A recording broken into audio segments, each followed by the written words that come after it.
In this short tutorial, I will show you how to verify your domain ownership in ChatGPT.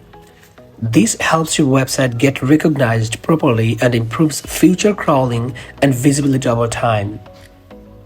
First, open ChatGPT and go to Settings from the bottom left corner. Then click on Account, scroll down a little, and you will see an option to add your website. Click Select a domain, then choose Verify New Domain.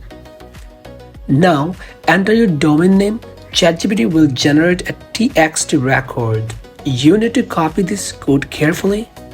Next, go to your domain hosting account and open cPanel. Search for Zone Editor, then click Manage next to your domain.